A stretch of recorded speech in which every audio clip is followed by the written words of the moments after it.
after an introduction to religion, the most important thing in any religion is God, the idea of God.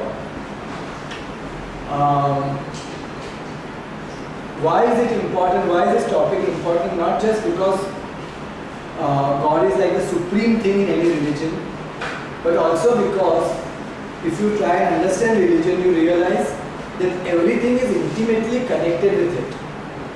So, if you try to understand any aspect of life or religion, it has to do something with God.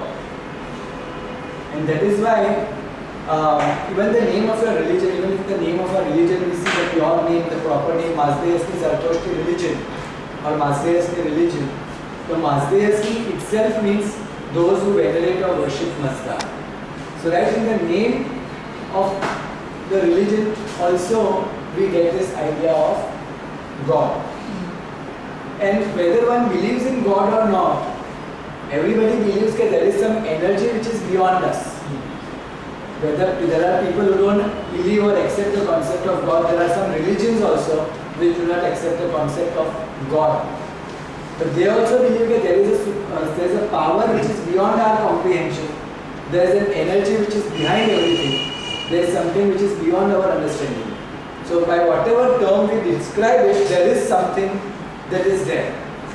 And that is why when religions evolved, they tried to describe this power. More or less all the descriptions were the same. But there were some fundamental differences in this understanding.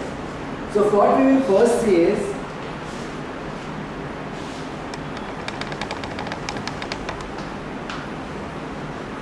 that what is the general concept of God through the different religions.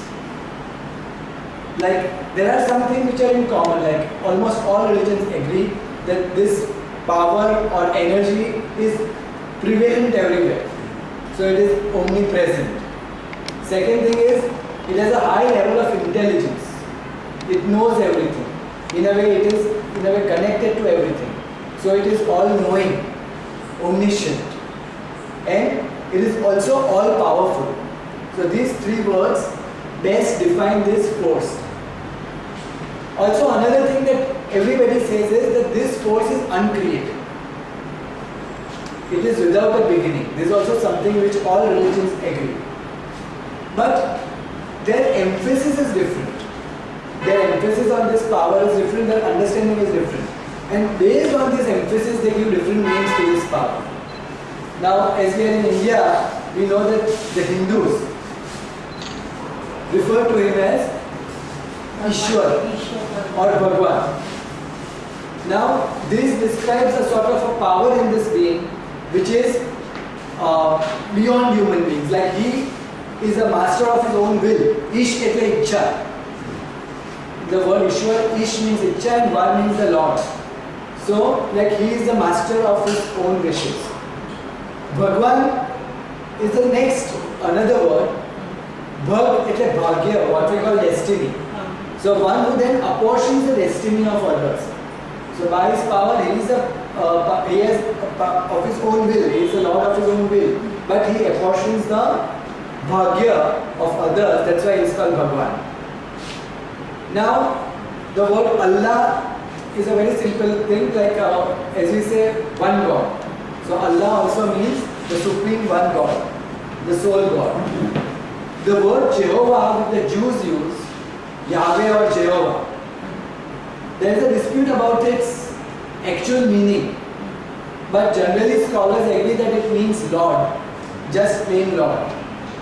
Then our Sikhs brethren call him Vaheguru, means the most wonderful teacher. Our Christian friends call him just God. And the word God is very much similar to our other word for God, Yazar. We also call our God Yazar. After 101 Namma in our 101 names, the first name of God is Yazar. And Teno meaning is the same as the literal meaning of God. There is one who is fit to be invoked and worshipped. And finally, our own name for him is Aura Mazda. The name of our God is Ahura Mazda, of which the important component is Mazda. The first component of the name is Mazda, which again comes from two words. Maz meaning great, which over here means all encompassing. And Da means knowledge.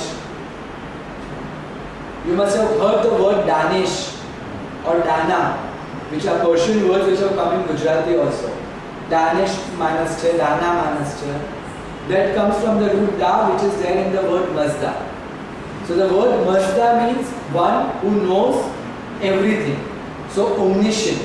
And that is why the knowledge aspect is very much prevalent in our religion, because our very name of our God is Mazda. Means one who knows everything. And that is why we are also supposed to have knowledge. So like how the other people have different aspects, like you just have to connect to him, or you just have to believe in him, or you just have to accept what he has given. What our religion is telling us right in the name of God is you need to know him, because he is also the master of knowledge and wisdom. He is all knowing, and that's why the word wisdom is used to describe Ahura Mazda. If you read the meaning of the word Mazda in most books, it will be wisdom or Lord Wisdom, because wisdom is one step ahead of knowledge. Knowledge is just accumulation of information or facts. Wisdom is the use of that knowledge or that information constructively in life. That is wisdom. So we call Ahura Mazda as Lord Wisdom. The word Ahura means Lord before the name. It is in a way a sort of an adjective for the term Mazda.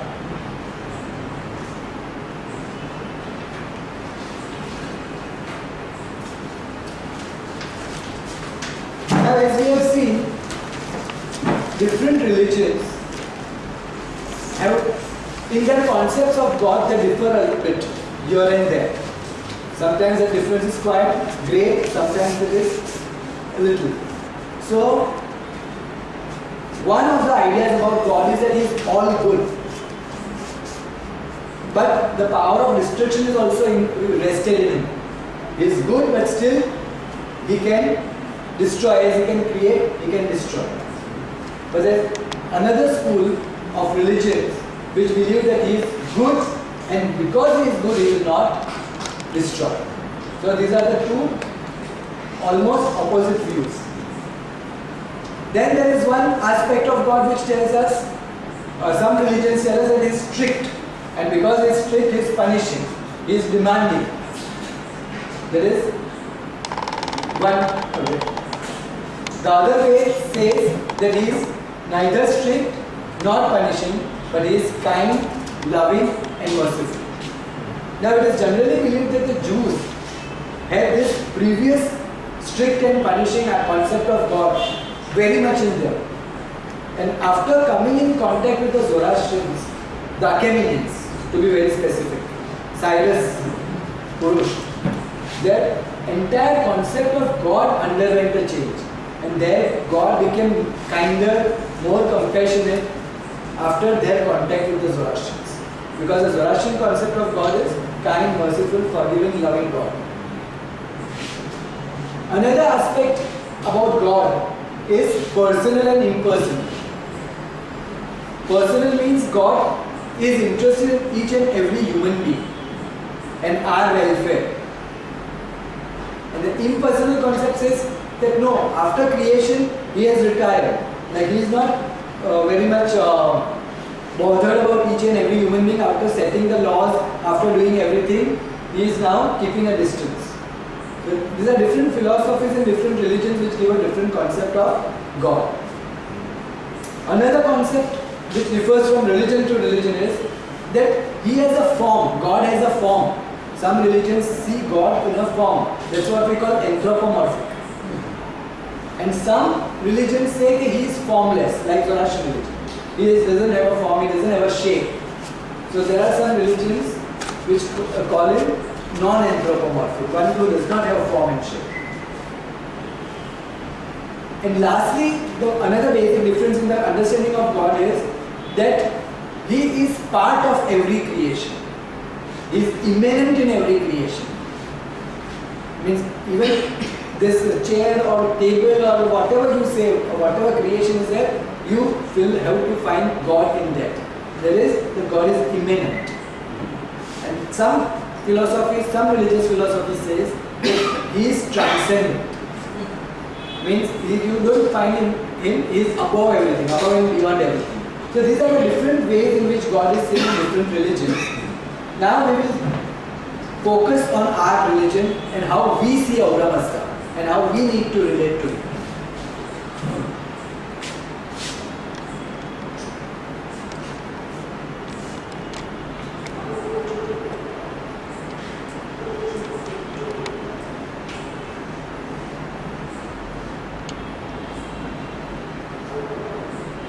Now, as I said, knowledge about everything is necessary in religion. And the first knowledge that we need to have is about our God, the idea of our God, the concept of our God. But this itself is a very tricky and difficult proposition. Because we say that God is infinite. And our understanding and intelligence and mind is finite. So it is a sort of it goes against the idea that a limited thing can understand an unlimited thing. So it will never be a perfect exercise. You can never completely and totally understand God. But still, we have to make an attempt to understanding, which will not be a complete, total, perfect answer. But that attempt has to be there to understand God. Now, how do we understand Him? We understand Him through His qualities and attributes, which are referred to as His names. So most of the religions have different names for God. And these names are nothing but how we perceive God. And there are 3 or 4 main prayers which talk about God and His attributes. Now 101 names of God were composed in the Sasanian times, mostly based on Hormuzd. So in Hormuzd we have 72 names of God. And based on that, so if you see there are just a difference in languages. The 101 names, 101 naam, and Hormuzd names are more or less similar but in different languages. Yes, Hormuzd is in Avesta language, 101 naam are in Pazan language. And then there is another prayer, Dua Naam Sitayashni. In the Sasanian times itself, 5 Sitayashnis were composed. And most of them are in praise of God. Out of these 5 Sitayashnas, one Sitayashna, that is Dua Naam Sitayashna, was taken as part of our daily prayer. The other 4 do not form a part of our daily prayer. They may be specially prayed if one desires. But Dua Naam Sitayashna, because it has a beautiful concept of God in it. It tells us to obey God, to understand Him, that He is the master of all knowledge, that He is the source of all knowledge. All these things are there in the Dua Naam Sitayashni. And that's why to understand God, we also can read the Dua Naam Sitayashni. It has got a beautiful description of God. And hence we are enjoined to recite Dua Naam Sitayashni after each of our prayers, at the end of each of our prayers, so that we, in a way, if we try to understand even a line of it, like Pav Farmane To Khabar is one of the best lines. There are other lines also, but Pav Farmane To Khabar in Dua Naam Sitayashna, which is in the middle, the 5th paragraph, it says, okay, I will always obey your command. I will always be obedient to your command. Pav Farmane To Khabar. Khabar means God, another name for God. So whatever your command is, I accept it. So like that, even if you don't understand the whole prayers, but if we understand a part of it, then when we recite it, when that line comes, we can at least have that thought in our mind. In Dua Naam Sitayashni, we are told that God created the creation and among them He created mankind the most supreme. So there are some these things which are very pertinent in Dvaram situation. Now in Hormuzzius, as I said, there are 72 names of God. Out of them, the first 20 are given as numerically, like the first name, the second name, till the 20th name. They are numbered, and the rest of the names just come at random, prefixed by the words Namam, Prakshtya Namam, Data Namam, Pata Namam, Trata Namam. If you pray Hormuzzius, you will come across these lines. Namam, means Nama is name and Ammi is my name. Or I am called by this name. So that's why throughout Hormuzzius you just keep praying these words. And in Hormuzzius itself we are told that it is very beneficial to recite the names of God because they protect, they help, they support, they nourish. So this what we call in Hindi, in Hindu religion, in Gujarati language, Nam Smaran. Like saying a name again and again, like even there is a tradition amongst us to recite one of the names of 101 names of God, each having some power or the other. Yeah, for illness you say. Everything has like illness, but it is something plaguing us all the time. So that is the most popular among the Parsi Zoroastrians, that Vishnunath Taronish. But many other names have got meaning and purpose to be recited for particular, to fulfill certain desires or wish or whatever. Do you have to say Ya before the word Ya Vishtarna, Ya Tarone? Yeah, the word Ya means O. So like when you are invoking somebody directly, you say Ya Vishtar. So it is better to say Ya. Now, just to give a glimpse of what these names are like, I've just selected 5 or 6 of them, and one of the best is, his first name is I am. My first name is I am, that is I am self-existent, that is I am uncreated. Then he is Vathvya, that is the protector. He is Avitanya, that is he is all-pervasive, omnipresent. He is Avanemna. Avanemna is unconquerable. In other words, omnipotent, all-powerful. He who cannot be conquered by anybody. And he who cannot be conquered by anybody is all-powerful. Then Data. Data means the creator. And Chishti. Chishti is another form of Mazda. Chishti is wisdom, the wise one. So these are some of the names, and through this we have now to make an image of our God. Build an image of our God. And how we will perceive Him. How we will communicate with Him. Another way through which, a very easy way through which we come to know Ahura Mazda is through the different names which we call Him. Like Dadaji, O Parvardigar, O Khuda, we say like that. These are names which are commonly used. So these are also different aspects of God. Like when we say Dada or Dadaji, this is the term we use with the child. The very first word of Dadaji karo, Dadaji ne page paro, Dadaji. So this Dada itself means creator. So there is the basic aspect of God, that He is the creator. Then as we say Yazar bhi apre, Firdoshi in the Shana mein doesn't, as you all know, Shahnameh Zoroastrian religion mein se ganu badhu aave chhe. There is a lot about Zoroastrian religion. He talks a lot about God also, but he doesn't directly mention Ahura Mazda. He uses many different words, and one of the most occurring words that Firdoshi uses is Yazar or Yazdan for God. So Yazar is one who is fit to be worshipped or venerated. As I said, the meaning of God itself means fit to be invoked or venerated. And another is Yazdan. Yazdan means foremost among all the Yazars. Means foremost among all whom we have to venerate. Then Khuda means self-created. Parvardigar means nourisher. And two of the standing epithets of Ahura Mazda, like wherever the name of Ahura Mazda comes, like in the beginning of Hormuzzius, when you said Hormuzzius, we say Dada Hormuz, Rayoman, Khoreman, Minoan, Mino, Beretum, Beresa. So there also the terms Rayoman, Khoreman comes, and Rayoman, Khoreman are the Pausal forms of Raya and Karana. And these two, Raya and Karana, means full of divine intelligence and full of divine energy. So that itself shows, like you start building up a picture of God now. You start building up a picture, an image of God, all pervasive, full of intelligence, full of energy, and most importantly, He has to be visualized as light, full of light. There is no other way in which we can perceive Ahura Mazda, we can think of Ahura Mazda other than light.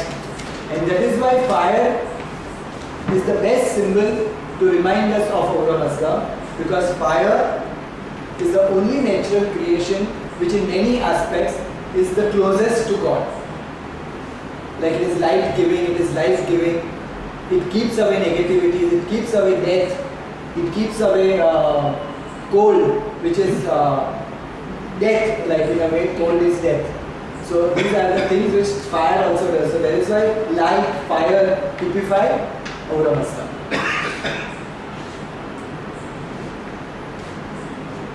Now, gradually we start knowing more about Mazda or Ahura Mazda. Originally, he was known as Mazda. And the first person to tell the world about Mazda was King Gayomar of the Peshdaran dynasty. This we are told in the Farvardin Yash. That Gayomar was the first mortal to communicate with Mazda. Think about him in his mind and tell the world that he is the highest, the supreme power, and everybody should venerate him. He should be the only focus of veneration. The others are below him. There are others also who are worthy of our veneration and worship, but they are all below him. And from that point onwards, the people who started believing in Mazda came to be known as Mazdayasnis. Means those who venerate Mazda, those who want to connect to Mazda, those who want to worship Mazda. Now the idea of worship is very interesting. Like generally we believe worship of some distant object. But the Zoroastrian concept of worship is an attempt to be like that object. Worship, you don't worship something you don't like. You worship something which you like. Something which you like to emulate. Something like which you want to become. And if we want to become like Ahura Mazda, then we have to try and follow his attributes, his qualities. So when we talk of worshipping Mazda, like in the word Mazdayasni, to be one with Mazda or to worship Mazda, it does not mean worship him as a distant object, but to connect to him and to connect to his attributes. And as I said, the title Lord was added later on to Mazda. The title Ahura was added later on, and the two words Ahura Mazda in later languages were compressed into one word, Hormuz or Hormuz.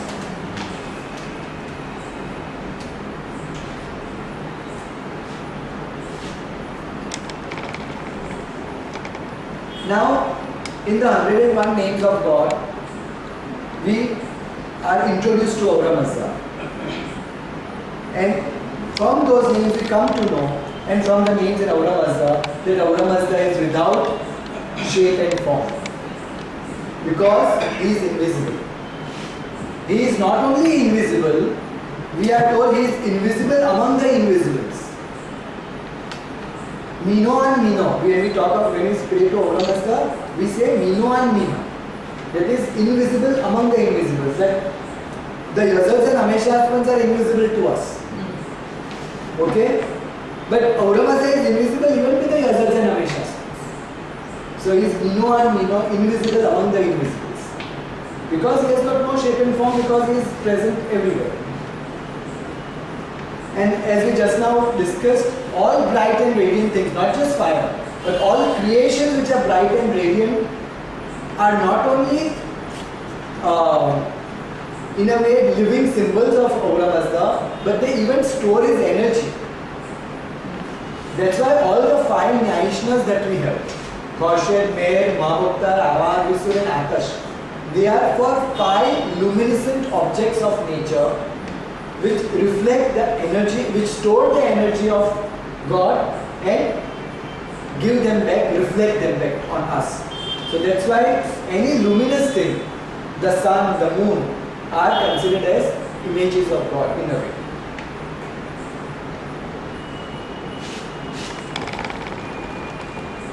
As he said, we have to only make an attempt to understand him because he is without a beginning and without an end.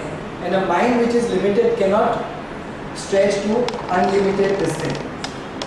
Now, there are some misconceptions about our religion and about God, which we read, like even when we were in college in our textbook, we used to read this definition of, it was written by a Christian gentleman, so we cannot find fault with them, but these things that Zoroastrianism is a religion of dualism, it is clearly written.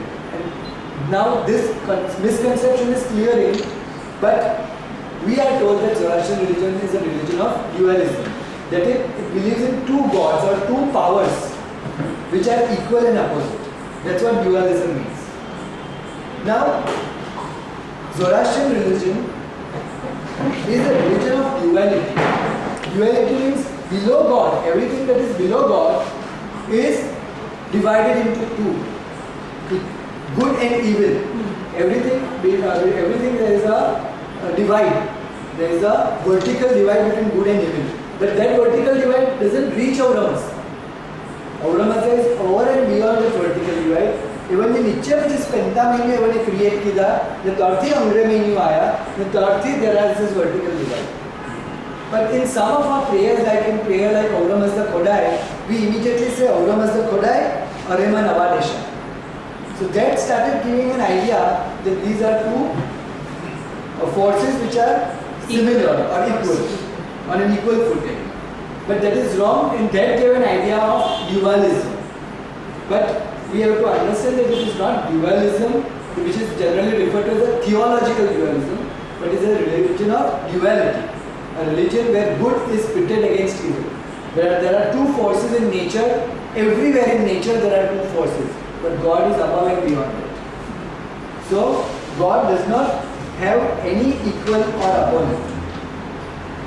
Now, how is God? How should we relate to Him? So, we are told in the Pazan language, whenever we start a prayer, we start it with the invocation, Banami Yazane, Bakshayande, Bakshayasgar, Meherban. Now, as I said, Yazar means God. So, Banami Yazare means in the name of God, who is Bakshayande, Bakshayasgar, Meherban. Bakshayande means giver of good things, a forgiver of mistake and compassion. Nowhere in any of our texts, Avastha Pehli Pazan, do we see that any negative means that He is punishing, that He is destroying, or any such negative aspect is not mentioned with Auramasa. He is always giving, loving, kind and compassionate. And so that should be our idea of our God. And that is how we should try and emulate our own life to be giving, giver of goodness, forgiver of mistakes and compassionate. And that's why no evil comes from Him. Now, even then in our life we see that there is evil. In our life we see that everything is not good. And that's why we start doubting God. That why is there no goodness in our life? Or there is lack of goodness. But here is where our religion tells us that there is good and evil, which is outside of our avastha, and that evil tries to harm us or hurt us. But at that time, we have to have a belief in Auramasa who is over and above it. Because in this battle between Spentamania and Angramenu, it is Angramenu's attempt to make us unhappy, whereby we will lose faith in God. So this whole process of trying to make us unhappy is to enable us to lose faith in God. But if we are able to, in that period, fight evil, withstand evil, oppose evil, thinking that it is not God which has sent this evil, but it is something else which has brought it about, either of my own making or of somebody else for which I am paying. When that thought comes, then your belief in God will build up. And when that belief in God will build up, God will transform the whole experience from a negative to a positive experience. So whatever negative happens in the immediate this thing, it may turn out to have some very positive effects in the long run. But at that point of time, if we lose faith and belief in Ahura Mazda, then it is a temporary triumph of forever. So that's why we should not doubt God, we should not doubt His existence just because we cannot see Him, but we have to try and see Ahura Mazda and build up faith in Him through His different creations. Like every creation in a way, if you go to see, you can explain it by science. But then beyond science also there is this miracle aspect. Like even about the whole earth and the universe, they say, if this was a few kilometers here or there, there would be no universe. If there was some amount of oxygen, less or more, there would be no world. Like those things itself should make us think that these small aspects about life, that is God. Of course, everything has got answers because there is law and order in the universe. The universe does not work out of law and order. That law and order is also created by God. So God is scientific, God is not unscientific.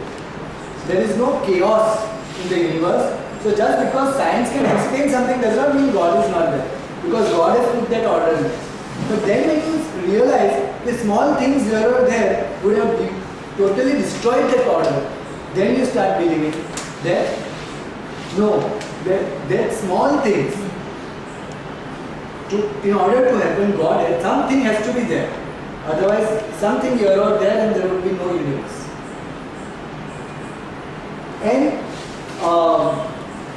God has created all the creations, no doubt, but God has made human beings, us, superior to all creations. And how has He made us superior? By giving us the power of consciousness, the power of intelligence. He has made us better than all other creations, and that gives us the responsibility to look after the creations, use them, and also protect them. Our religion does not tell us not to use the creations. As we will see in the concept of Ameshaspans that comes now, that all the creations God created for our use. And that gives us a duty as well as a right over them. But with that right comes a duty and responsibility. So when God created the whole universe, He first created the spiritual world, and in the spiritual world He created the spiritual beings, whom we refer to as Ameshaspans, Yazats, Parohars, Ravans, Ratu, and other such words are there. But the highest among them are Ameshaspans. And these Ameshaspans are really the helpers of God, because all creations He created with the help of Spentamenu and the Ameshaspans. And each of these helpers of God look after a creation, look after a certain aspect of virtue, which is Ahura Mazda's virtue, and which we need to imbibe in us, some quality which we need to imbibe in us. And so, generally the question is asked whether Ahura Mazda himself is an Ameshaspan or not. Because when we generally refer to Ameshaspan, we refer to 7 Ameshaspan, Hafta Ameshaspan. But if we consider 7 Ameshaspans, and the first name is of Ahura Mazda, because the first 7 Roj are the first 7 Ameshaspans. So whether to consider Ahura Mazda as an Ameshaspan or not is a theological debate which generally goes on.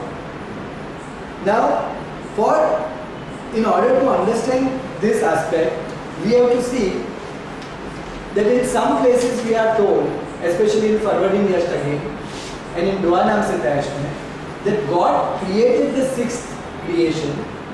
He is the father and preceptor of the 6 Ameshaspans. He is the father and preceptor. But the 7th creation, that of Ahura Mazda, was so dear to him that Ahura Mazda himself took the responsibility of looking after of human beings. So that's why when we talk of Ahura Mazda as an Ameshaspan, it's a limited aspect of one who nurtures and looks after human beings and gives him the quality of wisdom. So in that aspect, we can refer to Ahura Mazda as Ameshaspan. Though technically he is not an Ameshaspan, but when we say 7 Ameshaspan, Ahura Mazda is a part of that 7 Ameshaspan. The second Ameshaspan is Brahman or Vahumana, because when the universe was created, the first thing that Ahura Mazda did was think of creating the universe, and that's why the thought of Ahura Mazda is Vahumana, Brahman Ameshaspan, who among the creations looks after the animals. And as a virtue, it tells us to have thoughts which can connect us to Ahura Mazda. So that's why the meaning of Brahman, if you read in books, is the good mind. Vahuman. Vahu means good, the good mind. But what is that good? That is not any ordinary good that we generally say, be a good boy. When we tell a child, be a good boy or be a good girl, it is in a limited way. But when we use the word good, in the word Vahumana, good mind, it means a mind which is so good that it is capable of connecting with Ahura Mazda. It is so good that it can be in tune with Ahura Mazda. So that is the real idea of the good mind. Now, the third Ameshaspan is Ardivesh Ameshaspan. The word for Ardivesh in Avastha is Ashavahishta. And Ashavahishta means the divine plan of God. So after the thought came to mind, then came the plan. So before creating the universe, God made a plan, and that plan is Ardivesh. So Ashavahishta or Ardivesh is the divine plan of God. And the virtue that brings us close to this divine plan is the virtue of truth, the virtue of righteousness, the virtue of piety. So these are the attributes which look after, these are the attributes which connect us to Ardivesh Ameshaspan. Now as a creation, Ardivesh Ameshaspan looks after fire and fire energies which are necessary for creation. The next helper of Ahura Mazda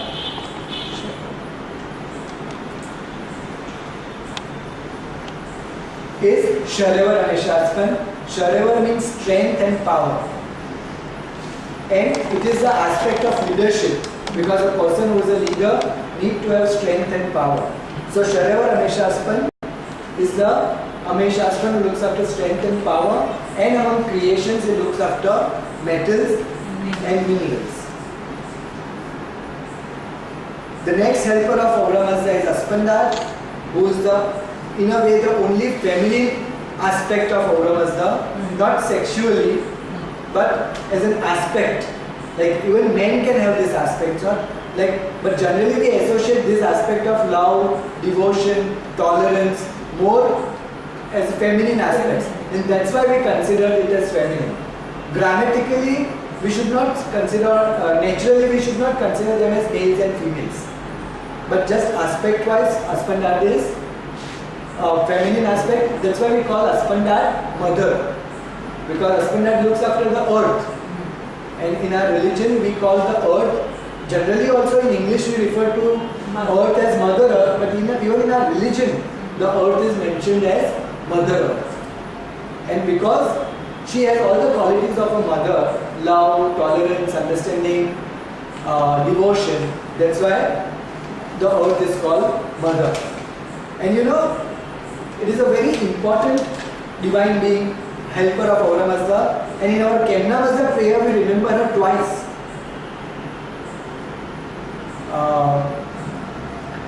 When we first say Patana Tavishankar Pairi Mazdaoscha Armaitischa Spentascha, that is the first time we remember Spenta Armaiti, because Aspandar Ameshaspan no Avastha name is Spenta Armaiti. So that is the first time we remember Spenta Armaiti to give us protection. How can she give us protection? Because she can absorb all the negatives that we bring out. All the negatives that come out of us, physical as well as non-physical, are absorbed by earth and transformed into goodness. So that's why we seek protection from her when we say Patana Vishyanta, Parimazdauscha, Armaitischa, Skantascha. And then once again we thank Armaiti in the last line of Yamnamazda when we say Nimascha Ya Armaitish Zacha. Means we pray to, we bow down to Armaiti, who is the giver of prosperity. So she is a very important Ameshaspan, and the quality of love, tolerance and devotion, though feminine qualities, are qualities which are required the most when one is on the path of spirituality. Because after all the achievements of the world, to get these qualities is very difficult. And that's why this is the last step before you can go towards a higher evolution. And that's why the last two Ameshaspans or helpers of God, Khordad and Amardad, are actually the rewards of the soul. Khordad means immortal, and Khordad means perfection, and Amardad means immortal. And perfection and immortality are the rewards, are the attributes of the soul, and also the rewards of the soul. But as far as this world is concerned, Khordad looks after waters, and Amardad looks after plants and vegetation. And Khordad reminds us to strive for perfection, because that is what our soul wants. And Amardad reminds us that we have come from an immortal world, and we have to again go back to that immortal world. So be mindful of the soul. So these are the two things that Khordad and Amardad and Ameshaspan tell us. Now, thus far we have got a good idea of who God is, that He is not alone, that He is assisted by millions of users. In our religion we are told that there are innumerable users, not even millions, innumerable users, 7 Ameshaspans, innumerable Ashofarahas. So all these are always there along with God. But though God is almighty, all powerful, without an equal and opponent, still for us human beings, He is our friend, father and guide. So we should not consider God as somebody impersonal and so huge and so great. Because in the Gathas, we are told, these words come in the Gathas, where Auramazda tells Zarathustra that I am your friend, I am your brother, I am your father, I am your guide. So if he can be those to Prophet Zarathustra, he can be the same for any human being. So that is how we should relate to God, as a friend, brother, father and guide. Another thing is that we need not fear God, because He is not a punishing God in the first place, and second place, even if we do something wrong, He is forgiving. So then the question comes that why do bad things happen to us? That is there because God has put a plan in action, and according to that plan, every action will have a reaction. So that is part of God's plan. So whatever we are doing, those people who are around us also, whatever they do also, then the repercussions come to us. So we can say that the whole of the nation, or the whole of the city, or whole of the family, when they do something, each and every one of us, each and every human being is affected. Because by doing anything wrong, what is actually happening is we are increasing the power of evil. We are increasing the balance of evil in the world. And that's why we are making evil more powerful. So wherever anything bad or wrong is happening, it in a way is going against us. So first thing we are told that we have to make God a friend. And we are also told how to make God a friend. We are told to take the first step towards God. First step of goodness. First step of religion. First step of knowledge. Anything, the first step we have to take. And for every step that we take towards God, we are told that God takes 1200 steps to come to us. Whenever Mohammed sir recites a Jashan, he says, Har Gamira Hazar Dvisar Gam. For every step that I take, God takes 1200 steps to come towards me. So but everywhere in the Gathas and everywhere else also it is written that the first step need to be ours. We need to open the communication channel. Till that first step is taken, God cannot come to us. But once you open that first step, He is always there.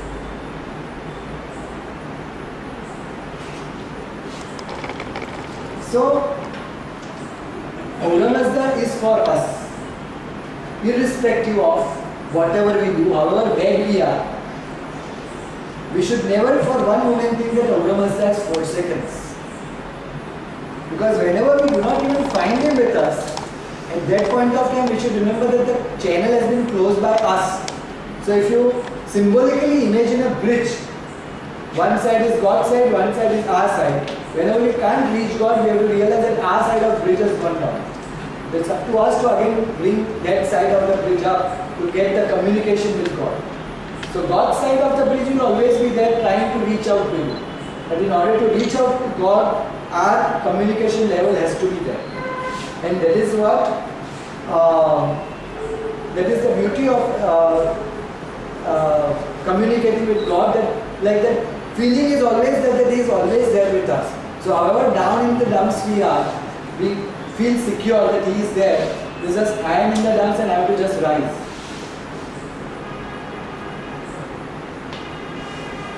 And another thing, in our Ashenvo prayer, we are told that we have to be sincere in our efforts. We may be good or bad, right or wrong. We are not good or bad, sorry, but we may be right or wrong, because most of the time we have to take action in the blind, in a blind avenue, where future is not very clear. Another definition of wisdom in our religion is who is a wise man. So there they say a wise man is one to whom the future becomes more and more clear. So that is one of the definitions of wisdom, that why we need to be wise. But otherwise, when we generally take actions, the future, what the result will be is generally in the dark. But if that step has been taken with sincerity, then more or less we are safe. Because then the intent will come. And that intent has been good.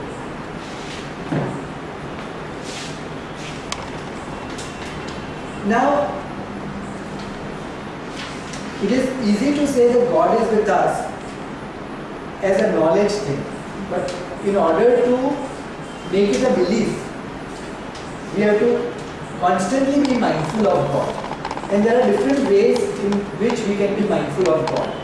One of the ways is that all our prayers, whenever we pray, even doing the Kasti, we say Shnautra Aure Shnautra Aure means that may I please Aure. Another way in which people used to be mindful of God is, well, of course one can always remember Him in the mind, but like even while greeting each other, the Zoroastrian greeting in the past was Yazdan Panava. That is, may God be with you. May God protect you.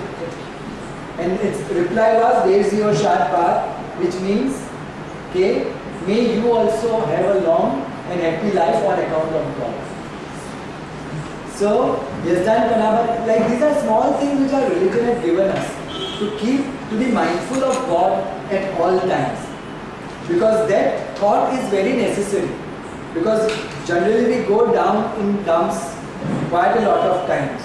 We have different words for it. I am feeling blue, I am feeling down, I am feeling depressed. But however in whatever condition we are, if this thought is that God is with me, God is with me, then that thing will gradually fade away. That's why it is very important to make God a friend and always try and be with Him.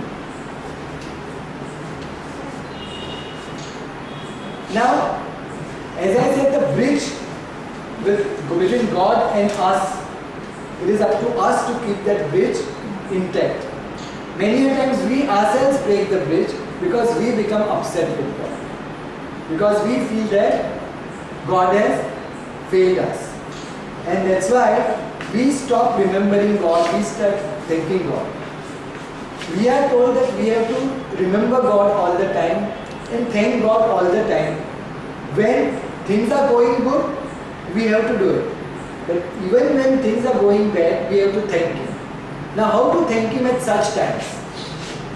So, Adarvad Marispan, who was a great sage of the Sasanian times, has told us that when something bad has happened, how will you be able to thank God? Thank God by saying that it is only this much or not and not worse. There is one way you can thank God when something bad has happened. You thank God there is only this much, not worse. Another way in which you can say is that it has come to me and not to someone who I love very much, or not someone who is close to me. So this is another way in seeing the positive aspect of a negative thing. Another way that Adarvad Marispan tells us is that that it has come at this time when I am able to take it in a better way and not at a time when I would have been worse. So there are ways when a negative happens, you can still try and make it positive instead of dwelling on the negative. Because as we discussed, dwelling on the negative will only make Ahriman more powerful, make Angramani more powerful, and then we will lose the opportunity of making that a stepping stone to a better life. So a positive attitude at a negative time is what our religion expects us to do.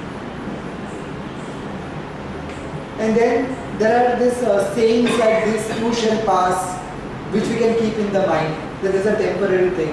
Then the mills of God grind slow but grind exceedingly well. All these things are things which we should keep with us in our mind and make it a part of system, because our religion also is telling us the same thing. Another important thing, we generally say that we have to be God-fearing. You may have heard this term that we have to be God-fearing. But just now we discussed that we did not fear God. So what is the correct thing? Now generally the term God-fearing is not properly understood. It means act according to God's wishes. No, it does not. Yeah, it means that you have to keep God in mind.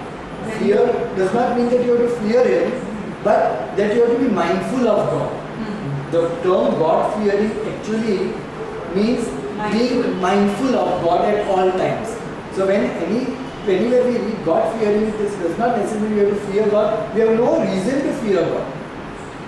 There is not an iota of reason according to our religion why we should fear God. So, but being mindful of God will open up a lot of benefits. We are generally not happy with God because we don't get the things that we want. There is our main grouse with God, that we have asked for something and we have not got it. But then, once again, if we believe that God is all-knowing, if we believe that God loves us much more, that He knows much more about us, then again we have to rationalize these things. That God has not given this thing to us at this point of time because He feels that it is not the right time for me to get this. So, such thoughts will take us closer to God. And being closer to God, being positive in life, by itself will give us a happier life.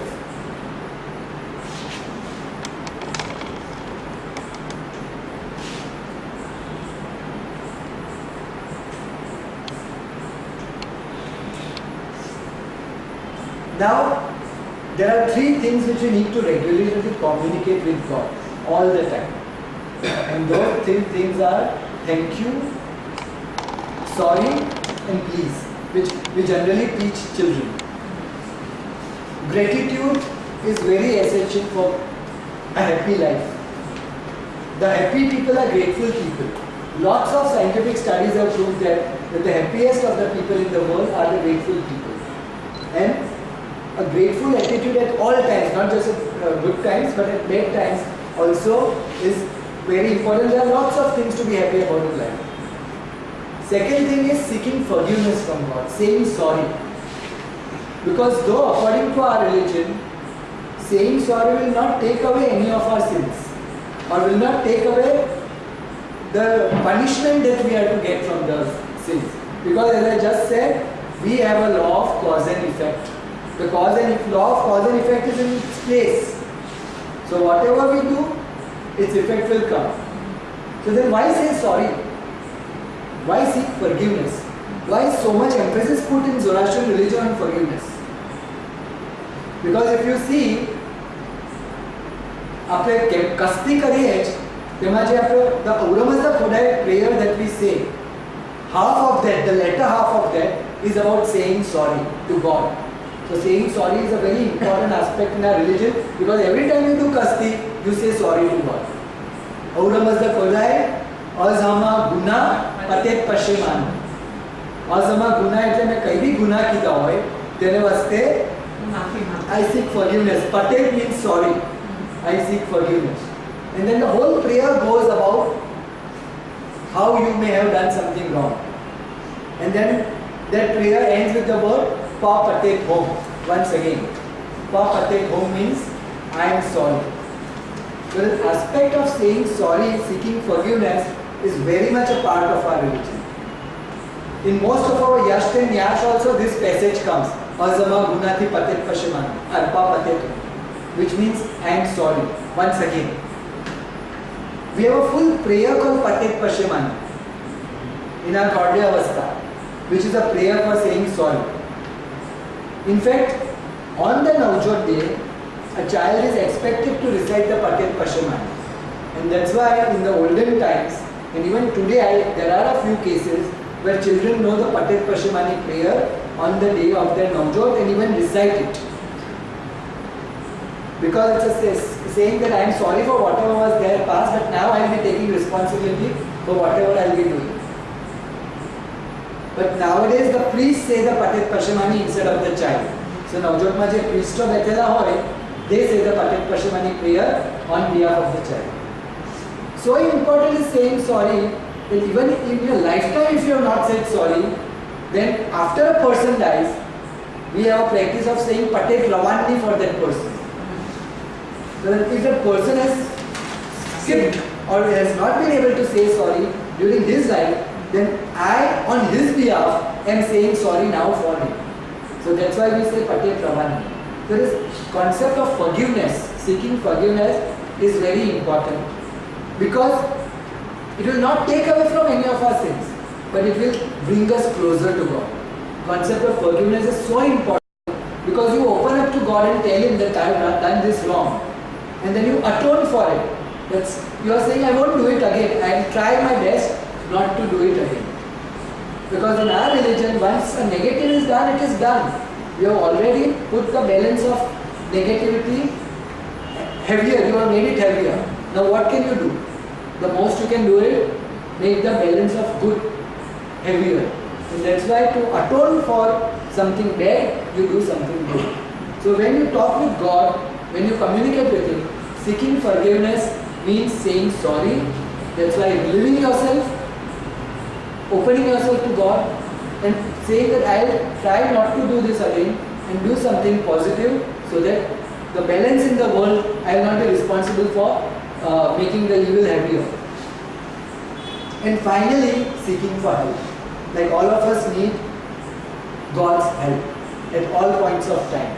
And we have said that God is our friend, our brother, and most importantly our Father. So why not seek help from our own Father? So that's why there is nothing wrong in opening up, asking for your innermost of desires from God, innermost of wishes. But at the same time, saying that, okay, at the end you do what is best for me, because you know me more than me. You love me more than I know myself. So, you do the best. And so when the delivery is not coming, then you just have that faith in God that He may deliver it. Late, He may not deliver it, He may do something better, but that faith has to be there. But that does not mean you should not ask for me. That does not mean you should not seek His help and aid.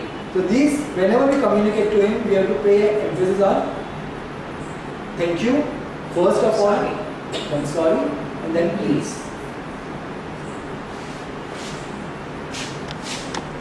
So, trying to wind everything up, being in touch and tune with God is very essential for us, because our life breath is connected to Him. And if we open ourselves up to Him, then our mind can reach a level when it can connect with the higher powers of nature, connect with God. In our Yatha Vairya prayer, we are in the first line we are told, Yatha Ahu Vairyo Atha Ratush Ashat Chit Hacha. What does that mean? Yatha and Atha means so and as. So just as Ahu is the power which created the universe. So Ahu, the powers of Ahu can be held in a Ratu. Ratu means anybody who is sincere to God, who is obedient to God, who fulfills His commands. So all of us can be Ratus. Generally, technically, Jarthosab is the foremost Ratu, because he was the foremost who heard His command. But anybody who hears His command and is ready to follow it is a Ratu. So, just as Ahu was a master of his will, so can a Ratu be if he follows Ashat Chit Hacha. Asha means the laws of the universe, the plan of God. So if you understand the laws of the universe, try and understand the plan of God and follow it, then you will get a lot of strength and power. And then the second line of Yatha Vairya tells us that you have to use your mind, the Bahumana. The gift of good mind will come to you if you act in life according to God's wish. If you act in life like Shnautra Uremasda, means making God happy, then what will happen, we are told in the third line. And the third line tells us that you yourself will then empower God. If you help the deserving people, if you help the Dregubyo, you yourself will help God. So first of all, you get the power of God. The first line tells us you get the power of God by following His plan. Then we are told that you plan your life in such a way that you act according to the wishes of God. Then you will get the power of the mind. And finally we are told that if we help deserving needy person, we will make the whole earth, the whole world more powerful. So it's one full circle. We get from Him, we use it here, and then we pay back. So we are promised a lot of power, lot of strength, lot of goodness, lot of happiness by our religion if we understand God and His power and command. And so this one line that we keep on praying in our Kasti, Shnautra Uremasdao Karoi Nitya Andre English. It keeps coming again and again in all our prayers. So that Auramazda સાઈડમાં રહેવસ Auramazda જેમ ખુશ થશે, જેમ એમને happy કરવાના આવશે તેમ હું કરસ. ને તારો એ રીતે અંગ્રેજ means I'll try to make him go away from me. I'll not help him. I'll try to make him powerless. So if we follow this ground rule, Shnautra Uremasdao and Taroi Nitya Andre, then we will not only fulfill our purpose of life, we will not only start going on the path of evolution, but at the same time we will move the whole world towards Prashokarati, which is the final renovation, which according to our religion is in our hands. How early Prashokarati will come, how early the renovation will come, it says not exactly a time frame. It all depends on how we frame our life, how we live our life, and that's how soon we can bring about the final renovation of the world. So our religion has given us great power and great strength, which we can realize and fulfill by understanding and following Auramazda.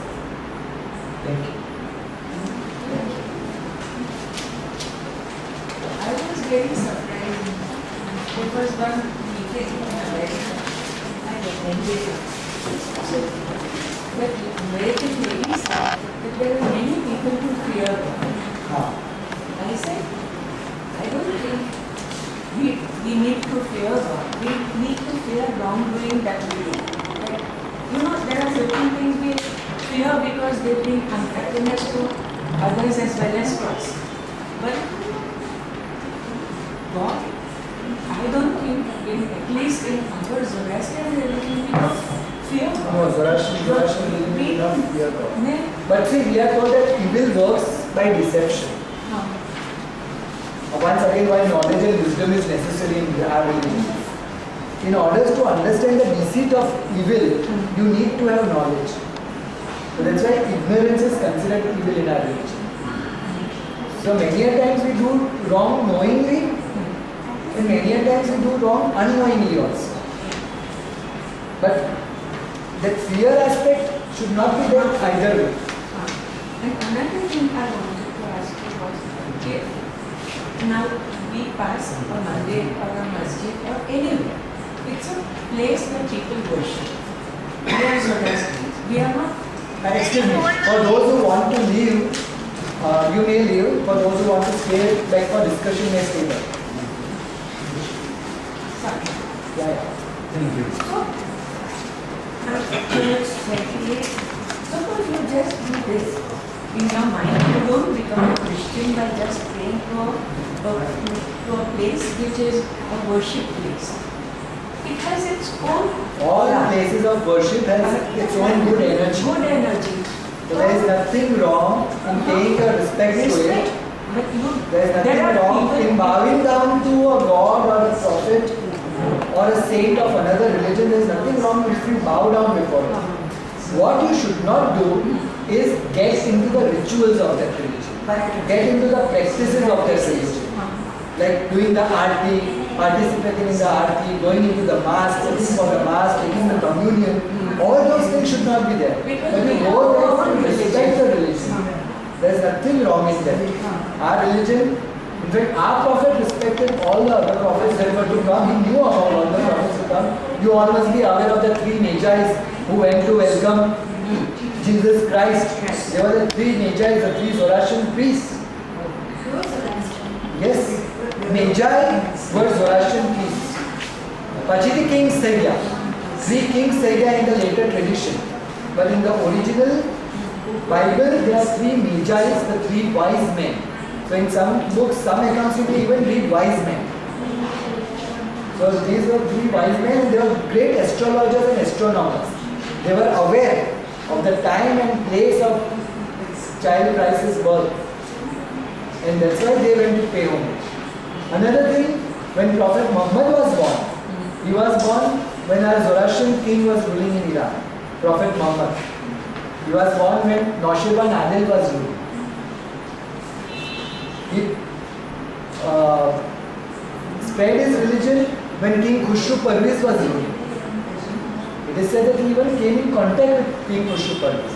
He even asked him to adopt the Islam religion, which he politely declined. But like kings as they were, they had the power, but they did not use or misuse their power. So our religion does. Another great example. We all know that Turan was an enemy of India. Iran. China was an ally of Turan, so it was indirectly an enemy of Iran in those times. But still in our prayers, in our Parvatin Yash, we respect the holy men of Iran, Turan, China, Syria, all the places that were known. We respect the holy men from there. So it's not that even in our prayers, like Afrasiab was an evil person, but his brother was a good person who had helped the Iranians. So his Kawashi is remembered. So we consider people not by their words but by their deeds. And as far as other religions are concerned, as I said, we should not enter into the rituals. But to understand somebody, or if somebody talks about their religion, there are many Parsis who say, Satyanath, I thought that I am Pajat. How can you become Pajat? That is ignorance speaking. See, you have to act on the basis of wisdom. And those who act on the basis of wisdom should not be bothered about what the ignorant are speaking. So you just have to sympathize with them and move on. People in a very small town.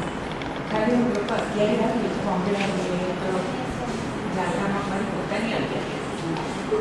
हमारे मुझे नौजवान भी पहले बस और एक कोई ने बेचारे का डिस्कशन करो before we keep on talking. नहीं नहीं it's not.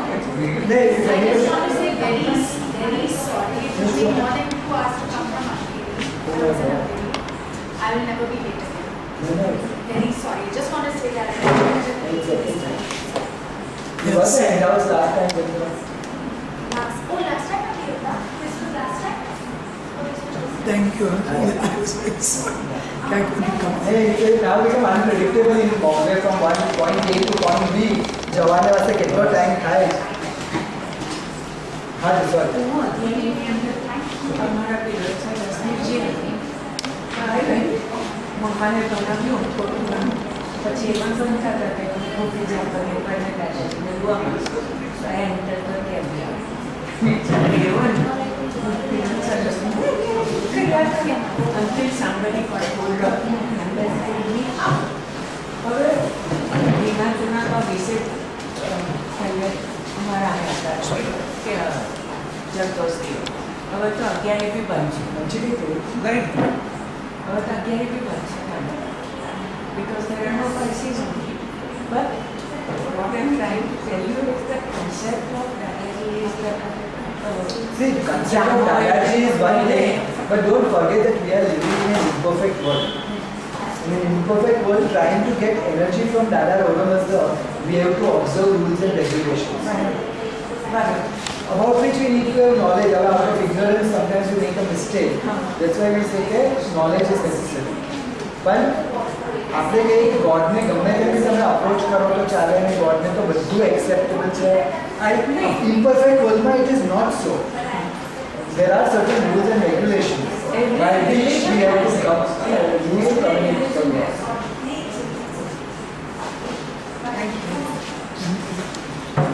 नहीं है.